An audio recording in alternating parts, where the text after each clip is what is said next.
to get excited and start getting a little momentum, even though they did for a while there, and then Fred Moten came up with an interception that kind of shut that down. These are our seniors. Been playing, pretty much most of these guys have been players since they were sophomores, and you recognize a lot of the numbers. And Julian Blackman, number 52, and John Johnson, 76, were our captains for this ball game.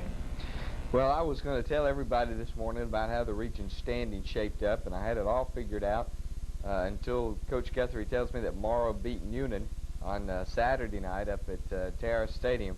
The Grangers win the regular season region championship, and we've got the home field advantage through the playoffs. So really, we're not worried about anybody else, but we would like to know who we're going to be playing. But the Grangers, with their 7-0 region record, have clinched first place and home field advantage.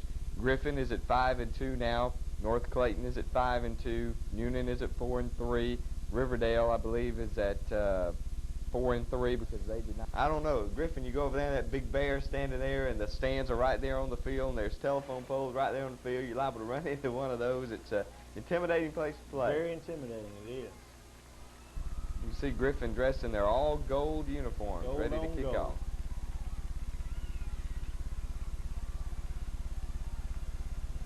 This kicker gets his foot into it real well and puts it into the end zone. So we have to start out 1st and 10 from the 20.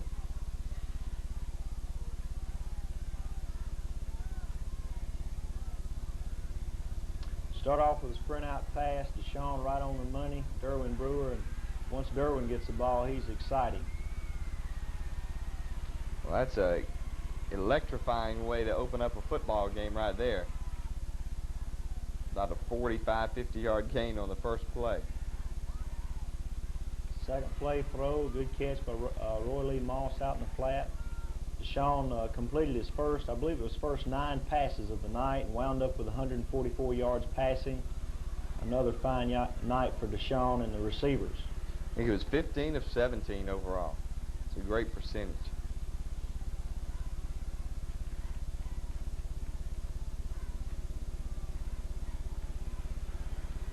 Griffin overplaying the strong side, which gave us some trouble throughout the ball game.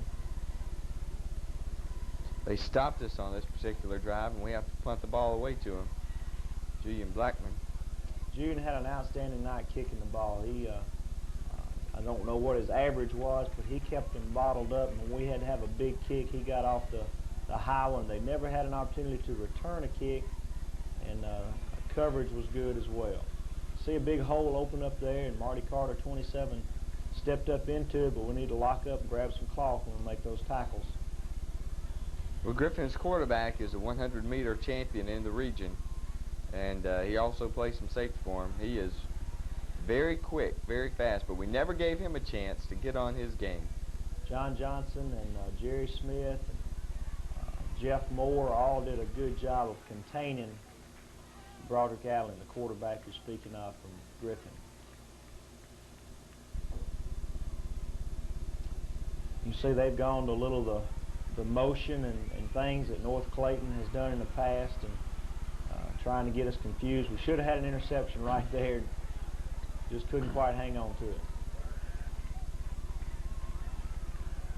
Third down, 2 yards, or rather third down, about 12 yards to go.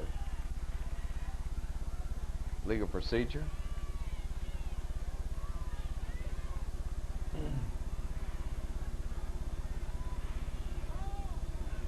Jerry Smith in on a tackle with Kenzel Jackson and Jimmy McCamey coming up. Brian Truitt coming up from the corner position. They have to punt it away to us, and we're going to get good field position. We got fortunate there. We muffed the punt, but we got back on it right quick. And bobbled a little bit. He's got to catch it square rather than over the shoulder. We start out on our own 44-yard line. Roy Lee Moss pounding up the middle. Good running, put his hand down, good leg drive. Coach, seems like every year Roy Lee Moss comes on about this time. Last week he had a good game with that long run, over 100 yards, and here he is again just running hard. Roy Lee had 2 touchdowns, and his yardage was not that great. He wasn't over 100 yards, but the yards he gets, tough, hard-earned yards. Raymond picking his way through, running through some tacklers. Lowered his Good shoulder. strong running right there by Raymond Alvin, senior tailback. Lowered his shoulder and got about 5 extra yards on the end of that play. Another throw and catch by Deshaun to Raymond. See, we're down here on the 15-yard line. Good drive in our second possession of the first quarter. Here's Roy Lee going in for a touchdown. Dipped his shoulder, warded the tacklers off, and went into the end zone standing up. It was just a great night for football. It started out as a great night for football. I know we got a little rain in the area, but it was a great night. A little hot, though, for a November Friday night. 7-0. Grangers on top with 4:07 to go first quarter. You can see over on the other side, Griffin, they bring a crowd when they play football. We had a good crowd there Friday night. I was glad to see the weather hold off so that we could get some people to the ball game. Kickoff coverage, we need to work on that a little bit. They're beginning to find some seams in our coverage. Starting from their own 25. Play action pass was complete. Good game tackling, but they had a lineman downfield. You could see him just standing there. I believe he's number 70. Was just standing right there when the ball was thrown. And he was a good 15 yards downfield, which is illegal. Tried to throw a little drag route to the tailback across the middle, and Kinzel began to pick up on it, and in the second half, that's the play he got his interception on. Little wingback reverse to the inside, and Brian Truitt and Jerry Smith right there. Kendall Jackson to make the tackle. A lot of other blue shirts coming to the ball. Kendall Jackson had a fine game, one of his better games, I think.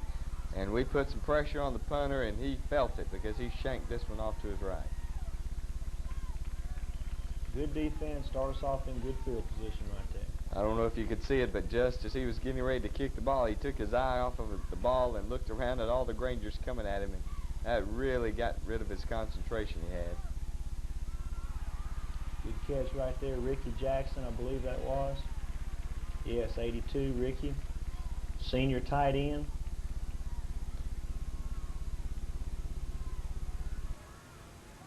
They blitzed everybody that time, and Deshaun stepped back up quickly and got what he could.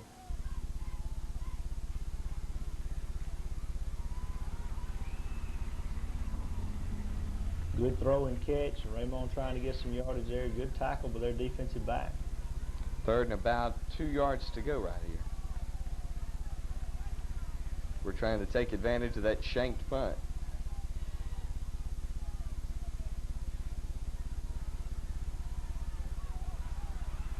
Sean found some opening.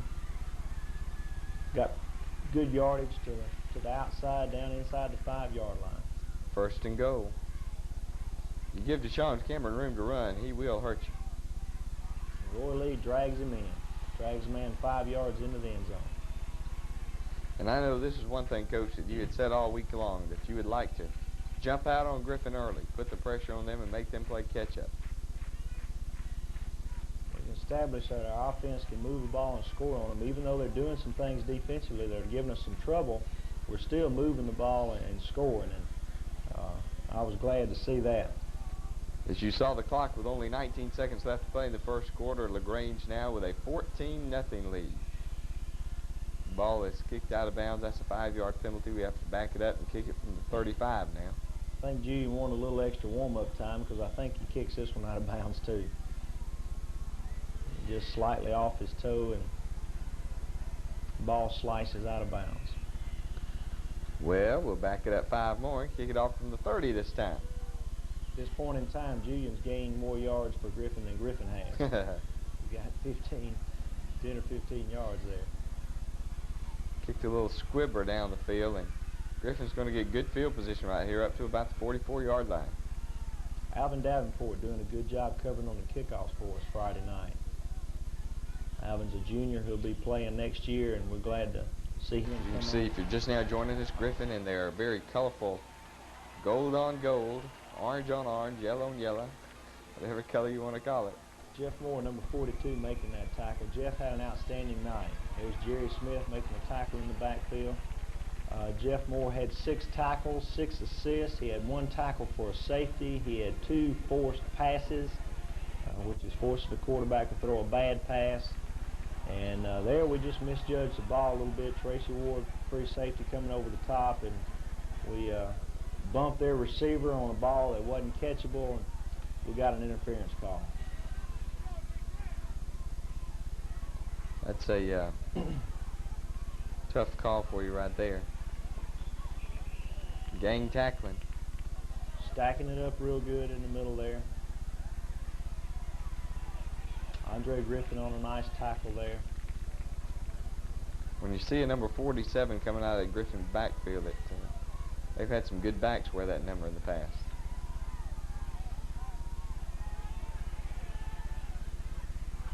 That's where Jeff Moore put a little pressure on the quarterback, caused him to throw a bad pass. Receiver looked to be a little bit open. Raymond making a nice catch on the 10-yard line, keeping them from downing it inside the 5. So now we take over first down and 10 from our own 10-yard line. Long way from pay dirt here. That was a good job by German Brewer. He was not in a position to do anything, so he just had to stand there and be still. He did. He wasn't in position to make a block without the possibility of clipping, so had to exercise some discipline there and not do anything. And that's tough to see your player fixing to get tackled and not be able to do anything. Good blocking up front. You know, we talked about Roy Lee running through some tacklers, but Todd Dow and Donald Walton and Chuck Mayfield and Kevin Smith and Jeff Rogers, the linemen that are in there right now, are doing a good job. And we talked about Deshaun completing 9 passes, and this is the second time that we've seen in the first half that he got any pressure and had to run the ball. And you saw him run around back there for, it seemed like forever, and we had a holding penalty, as you do so often when you have that much time to throw the ball. Well, it's usually the case when you start bragging on somebody, you jinx them and something happens. As soon as I start talking about the blocking, something happened, and then we got a holding call. But that holding call was on a running back. 4th down, and Julian gets off a boomer for a punt. He really did. It was under pressure too, Larry. I don't know if you noticed, but it almost could have been blocked. That was about a 50-yard punt right there. Marty Carter coming out of the secondary to make the tackle, but not after the running back having made some good yardage. You could see that offensive lineman, I think, move his hand, and that's all it took.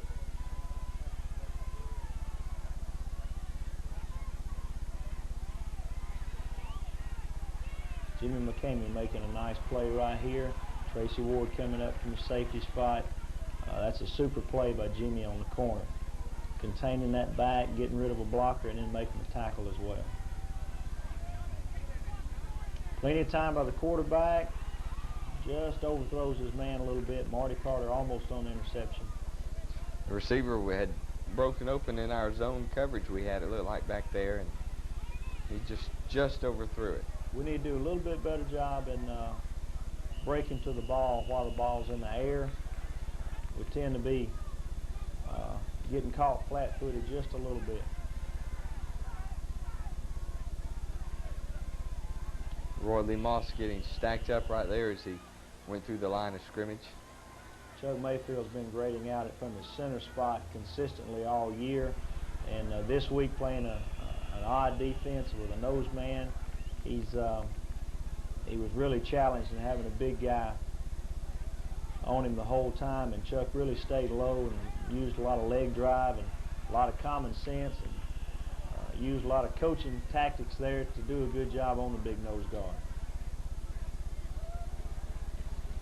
Julian has to punt it again, and again he gets away a good, long, high punt. Good coverage, Marty and John Johnson and Jerry Smith and Alvin Davenport. Good coverage and good high kick, and that combination equals no return by the punt return man. 3 minutes and 1 second. where John does a good job of containing him. Jerry Smith putting pressure on him. Jeff Moore right there, and he just had to get rid of it. Also means we had good coverage as well, because he wasn't able to find anybody open. Sprints out again. He overthrew, I think, the man he was looking for, and he almost had it caught by a secondary receiver. Almost. I couldn't really tell on that shot who he was throwing the ball to. But corner, Marty Carter being that left corner, breaking the ball up on that side. He likes to roll to his right. He has 3 straight times, and there's a lick.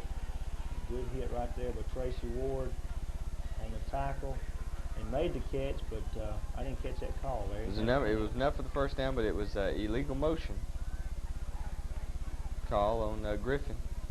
It negated that first down, and look at the pressure we're getting on Adams right here.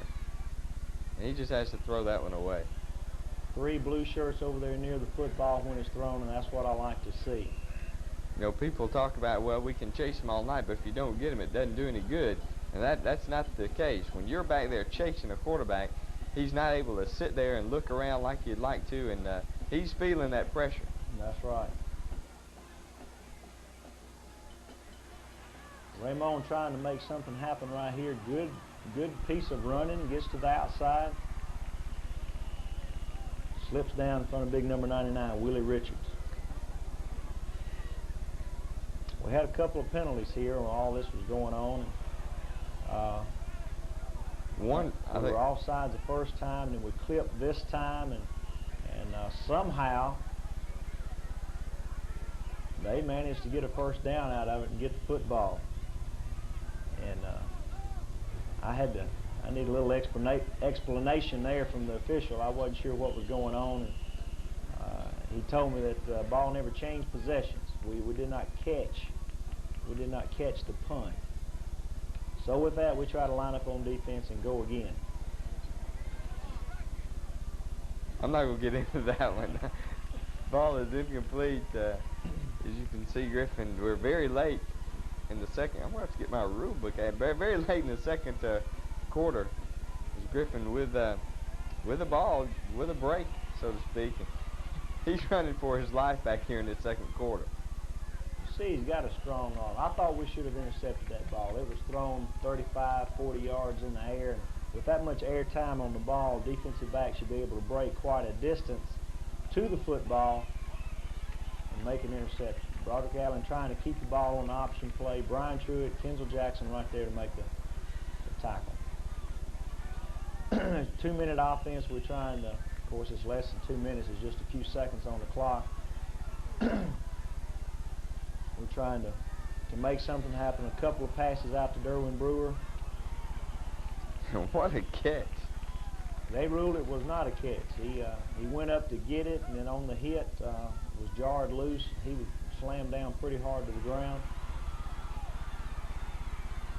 We tried to get a timeout. And it just... Taking a look at our halftime feature tonight on the Lagrange High School Grangers B-Team football program.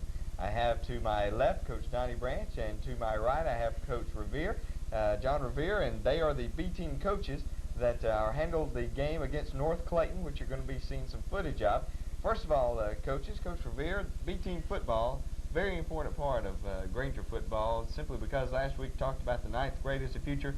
These B teams are going to have to provide some immediate help. We're talking about next year. You're right there, Larry. We take most of our kids that some of them come in as freshmen that feel like they like to move up early during the year, and we invite them to come on out and go through summer camp with us. And we provide them with coaching. We mix them in with our varsity. They don't have a separate team, so to speak. They are just as much a part of our varsity as our varsity is. What we do is we'll have make up a B-team schedule so that these guys can get some playing experience, and it turns out for the best. You know, we tell our kids that they have an advantage, and then there's a disadvantage. The advantage is that they get to practice with one of the best teams in the state, and then the disadvantage is that they're not separated, and they don't have coaches of their own like a lot of the B teams that we play do. But they accept the challenge and they go after it and they have a good time.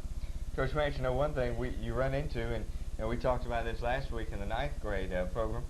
You're playing kids that are not legally going to be able to play on Friday night in the varsity game.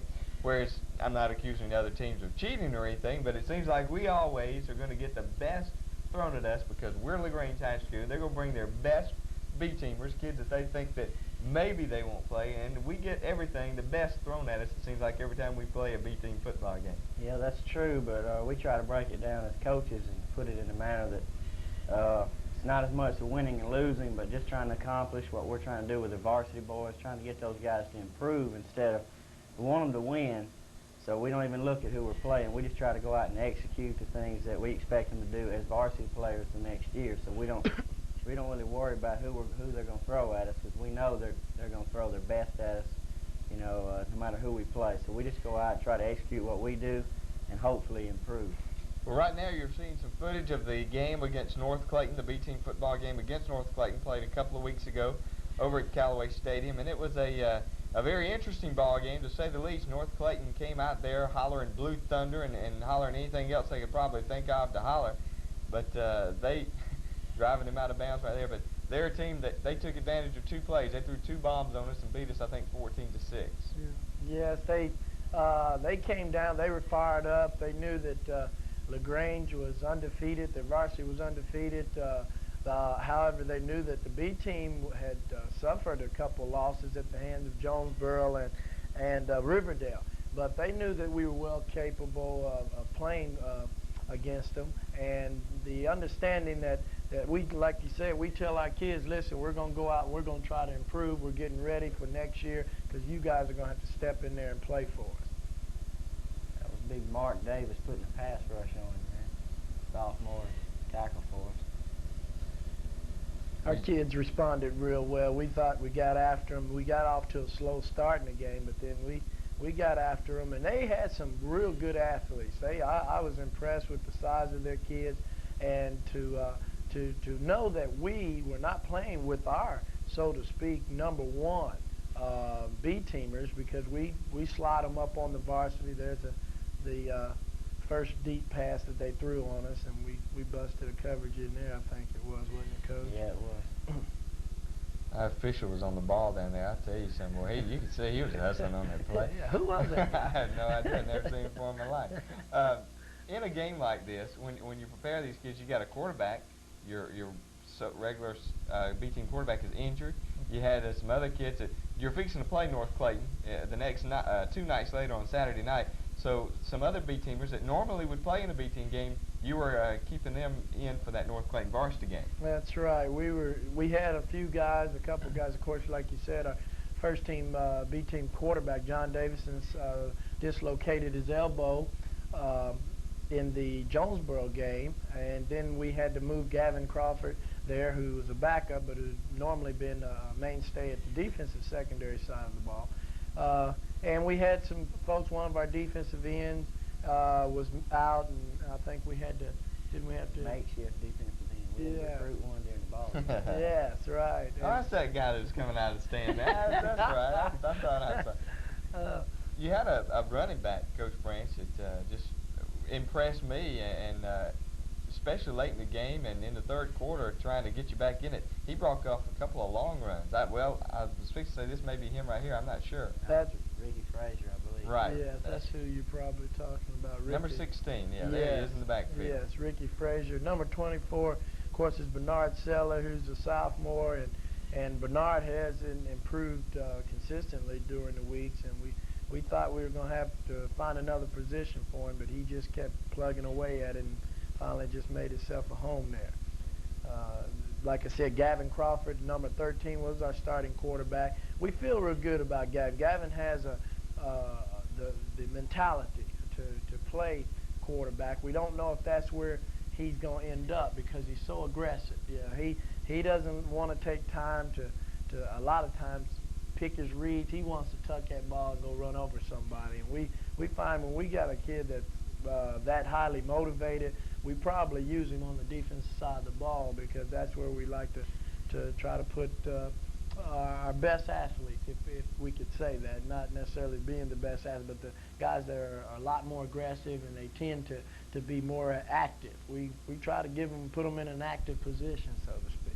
Coach Branch, this being, I believe, your first year at Lagrange High School and being, well, relatively new to the program, your thoughts about seeing some of these kids out here on this B team program? They're really ready to, you know, when you have a varsity program that's winning, they're really ready to get fired up and get in there and get some of that winning too in the next year or so. So I think I saw on that field that day, these kids were fired up, and this was a B team game. They were fired up, ready to play some football. Yeah, it's good to see too, because we're going to have a lot of these guys next year. You know, a majority of our players graduate, so we're counting on these guys, and that's the way we motivate them. We tell them, you know, now is your time, because next year you're going to step in as a sophomore or as a junior and expect to start. So these guys do. They play with emotion, and they get after it. When they learn how to do some of the things a little bit better, well, we're going to expect them to contribute with us next year. And that's the only way we're going to have a chance next year, to get a big contribution out of these B teams. How hard is it to get the point across to a B team football team or a ninth grade football team and let them know that they are just as important as the varsity, because they are going to be the ones we have to count on? How hard is it to get that across to a kid? Well, I think with our kids, it's not that hard. I believe they understand. They look out and they see Deshaun Cameron and Raymond Alvin stand out there and see these seniors, and they know, hey, they're not going to be here next year, so they know I better work now, and they work hard because they know next year they're it, you know. So they do work hard, and they expect to play next year.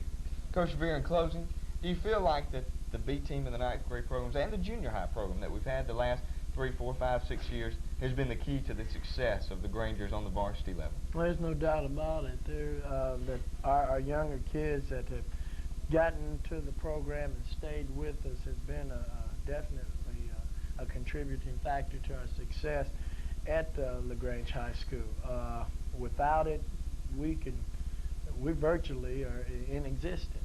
And like I said, you know, the good point about this year too is we have a lot of freshmen that played B team that could have easily played on our freshman team, and of course our coach is doing a great job down there. We took some of their kids from them, and I think this year, if I'm not mistaken, we had probably the most that ever stayed out on the freshman team. I think we ended up with something like 39 to 41 kids on the freshman team, which speaks highly of the coaches down there doing a good job of keeping the kids out, and the fact that we may have another super class coming up too. Well, Coach Branch and Coach Revere pulling double duty, so to speak, as they're on that varsity football field every Friday and Saturday night, and on this particular Thursday they were on the field taking charge of that B team against North Clayton. And as I said, you have just seen the future the last 2 weeks, the ninth grade program, and this week the B team program, the future of Lagrange High School as far as their football team is concerned. Thank you both very much, gentlemen, for taking your time out to join us this morning on Granger Football 86. Right now the score is 14-0 at halftime. Lagrange on top of Griffin. We've got third quarter. Winners, whether the scoreboard tells us they are or not. We're getting ready for third quarter now, and we're going to have to kick off the Griffin. And this is, to me, right here, was the biggest point of the game. The first 2 quarters were good, but Griffin, all year long, they've been down at halftime, 21-0, 17-0, and they just come roaring back, and this quarterback takes control of the game. Good running by Lewis Lomax there, I believe, number 47, and Fred Moten in on the tackle along with Marty Carter. Fred's playing for Andre right now. Andre, as they say, got his bell rung a little bit, so did not play in the second half, and had him checked out thoroughly after the ball game out at the hospital to make sure he had no problems. These 6 drives in the second half, this first one here is going to result in an interception. And that's how this first drive is going to end. But out of the 6 drives, 2 interceptions, 1 punt block, 1 safety, and 2 punts. They never started, as I said early on in the show, past their 30-yard line. The drive started at the 20, 30, 20, 20, 19, and 17. Marty Carter making that tackle right there. We missed the tackle in the backfield. You see them getting a little something going here. It's the Griffin of old there coming out. Tracy Ward, Marty Carter, I believe it was Brian Truitt, Antonio Fanning making the tackle. And they come with that big sweep, pulling both of those guards, and they're pounding out some yardage now. And we're scared to death on our sideline because we've seen them do it time and time again this season. Come back and win a ball game in the second half. Jeff Moore putting a big hit on the guy. Kenzel Jackson was there. John Johnson hustling from the backside, using his quickness to get in on the play.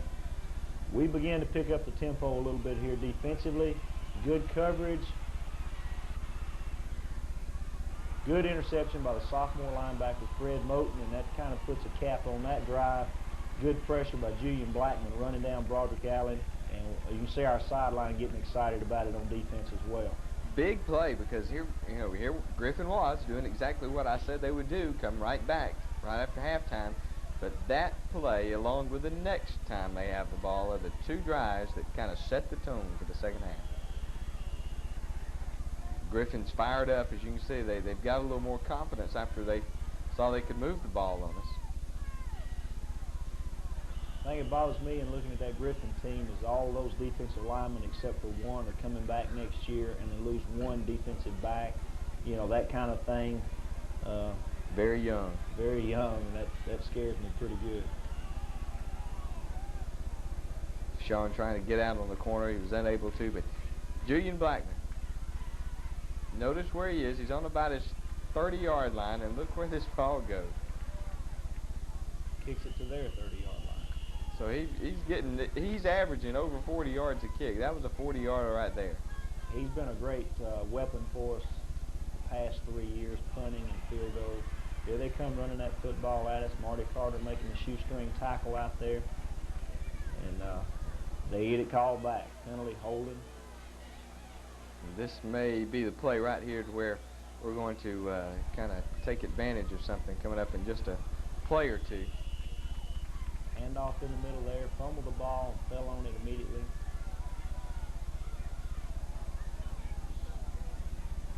This is the play you were talking about a little earlier. Thrown back across the middle of that fullback, and Kenzel Jackson was right there. Interception. Second week in a row he's got an interception, taking it back for a touchdown, and really got us over the hump. Really took the wind out of their sails because they were moving the football on us well. As you mentioned earlier in the show, that they had thrown that pass a couple of times, and Kenzel had knew now what to expect, and they ran into Julian Blackman, and you saw the flag right there. They ran into him, and they were penalized for roughing the kicker. After we kicked off, they take the ball back again, and they started from their own 20-yard line. Kenzel Jackson making the tackle right there. Kenzel had 4 solo tackles on the night, but all 4 were behind the line of scrimmage. Real aggressive player. That's quickness. You can get back there behind that line of scrimmage and make some tackles. There he is again on a tackle behind the line of scrimmage. Number 31, Kenzel Jackson, junior linebacker. Look forward to Kenzel being a leader for us next year, as he is a leader now on the field. Coach, if I'm not mistaken, didn't he play some running back? Or I want to say he is a running back. He's a very good running back, but he's more valuable to us at linebacker, and then maybe next year we may see him running the ball a little bit. I thought I remembered when he was a freshman and getting some running back time back there, and even last year. You see, we're coming in there, we're fired up, and now here's the second big play, or third big play in the third quarter. Little high snap. Antonio Fanning comes in, makes the block, and John Johnson and Jeff Moore pick it up. John's got it, and he wanted to get in the end zone so bad, but he just couldn't quite do it. I think if he hadn't had a couple of his players blocking for him, falling in front of him, he might have got in there. One play is all it takes for us to get in here. Deshaun and Raymond connect. Raymond makes a nice run, makes a great catch, turns around, makes a catch, 2 defenders, and just outruns them to the flag. Touchdown, and you can see Griffin, they're frustrated. They have, in a matter of about 4 minutes, I guess, they have just had everything taken out of them. We've put 14 points on the board, just a wham bam thank you ma'am type of thing, 28-0, minute 40 to go, and it's not over yet. You can see Julian just getting his foot into the ball, having a great night kicking the ball into the end zone, and you're going to see this defense is so fired up right now and playing so aggressive. Kendall Jackson, another tackle, good solid lock-up tackle. That's a form tackle right there. That's how it's supposed to be done. Maintained his legs, leg drive, tackled him going backwards. Willis Blakely in there, defensive guard. Good pressure by John, good pressure by Jeff Moore, and Jeff Moore gets the tackle in the end zone. John getting an assist on that, helping him, and John really should have had it himself, but let him kind of get away from it. And you know, you look at it, he went 20 yards. The ball was 20 at the 20-yard line. He went 20 yards behind the line of scrimmage running with a football, and he paid the price. Coach, I don't know if you realize this or not, but we have scored 16 points in the third quarter, and we have not gotten the first down in third quarter. You're right. I mean, no first downs, and here we are scoring 16. We only had 9 first downs the whole ball game and scored 30 points. We move in. You see right there, we moved some on the right side. Right. But that's Mike Kaysen told me that he brought that to my attention, that we scored 16 points in the third quarter and we didn't even have a first down. We are late, very late in the third camera. We only ran 4 offensive plays in the whole third quarter. That's a tribute to our defense right there, making things happen. Defense and special teams.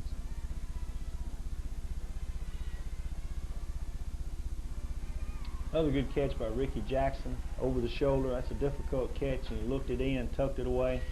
Ricky had a fine night blocking as well as a lot of the sweeps that we were running, things outside. He did a good job of reaching that defensive end and creating the opportunity for a big play to the outside. And Coach, just when, you know, people think they know what all of our weapons are, and here we are creating a new one. Ricky Jackson really coming on here in the latter part of the season. Almost a great catch down there. Good effort by Mike Cofield, number 7, a wide receiver. We haven't thrown a lot to our tight end, but in the last couple of weeks, we're starting to throw to our tight end. So now there's another weapon that people have got to try to defend. Well, each player, and we just keep emphasizing this to our players, good running by Roy Lee, that you don't know when your opportunity is going to present itself, and you have to be ready, whether it's a tight end, whether it's a fullback, whether it's a Z-back, whether it's a backup split end or a backup defensive back, you know, whatever the case may be. You never know when the opportunity is going to come forward that we need for that particular person to perform. So everybody has to be ready at all times, and when a defense takes away something from us offensively, they've got to give us something else, and we've got to be able to come back with those people and make a play. Almost a late hit right there coming in with Jimmy McCamey, probably was. We need to be more disciplined than that and come off of those kind of things. You can see we're being very aggressive out there. Fred Moten's playing linebacker, number 47. Mentioned earlier, he made the interception and came in for Andre and played very well, and it's good to see the youngster come in. There's Kendall Jackson on another one of his tackles behind the line of scrimmage. O'Shea Smith was right there as well. O'Shea having a good ball game from his defensive guard position. See, Kendall Jackson just had a heck of a ball game, really impressing some people out there. Fair catch call for. We're going to take over 1st and 10 on our own 32-yard line. And right here, I know I can hear you now on the sideline. You're wanting to instruct that team to hold on to the football. You've got some second-teamers in there. You want them to hold on to the football and grind that clock out. Deshaun Williams at quarterback. Kofi Adams, number 38 at Z-back. Alvin Davenport, 23 at A-back. Ricardo Rutledge, a freshman running back, number 32. Nick DeGesso, offensive tackle, number 68. Rick Perry, number 54, offensive guard. You can see we're just running the ball right at them. Doing very well with a bulk of our number 2s in there. Nothing fancy either. It's just straight up the gut. And that's when that clock runs. Just keeping it on the ground, letting that clock tick. Chad Matheny, 73, in at right offensive guard. 3rd down and the nose of the football just over the 50-yard line. Good fake by Deshaun Williams and a good throw. Good quick throw, and Ricardo knew he should have caught that one. The ball was right off his hands. So we're having to punt the ball away to them. We're going to give them the ball one more time here in the ball game. Jews are handling the ball very well, getting a good kick over inside the 20-yard line. Last drive they started at the 19. This one starts at the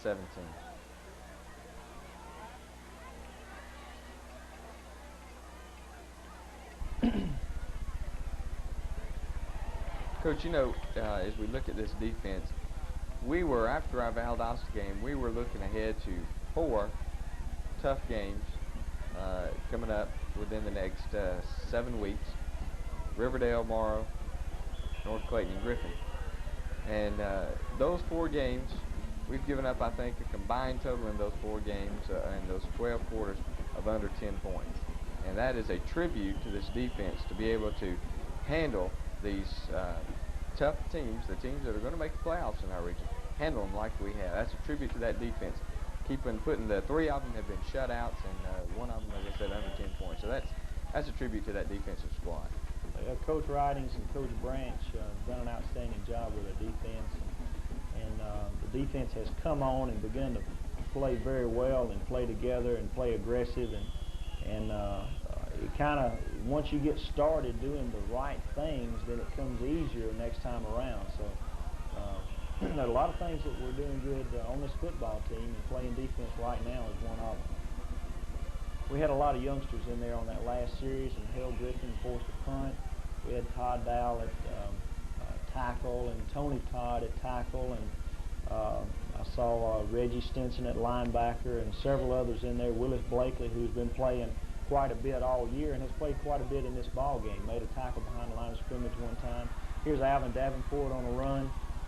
Good option play, good pitch. Chris Wood at tight end, number 44, blocking, and Mike Moore, number 55, playing center. It's good to see these guys come in, because these are the juniors and the sophomores that will be playing for us next year. Jonathan Fagundes at guard, Thomas Goss at tackle. All those youngsters getting a chance to play, and as I mentioned, they just have to be patient and be ready for their opportunity to play, and when it comes, they need to execute well so that they'll increase the chances of having another opportunity to play later on. This may be the last play of the ball game right here, as the Grangers sideline is really getting fired up over there, and it's just a great night for the Grangers to beat Griffin like this. We do, I think, get one more playoff. Well, we certainly didn't expect to shut Griffin out. We're awfully glad to get it, and we're going to play hard to do that, but you just don't anticipate doing those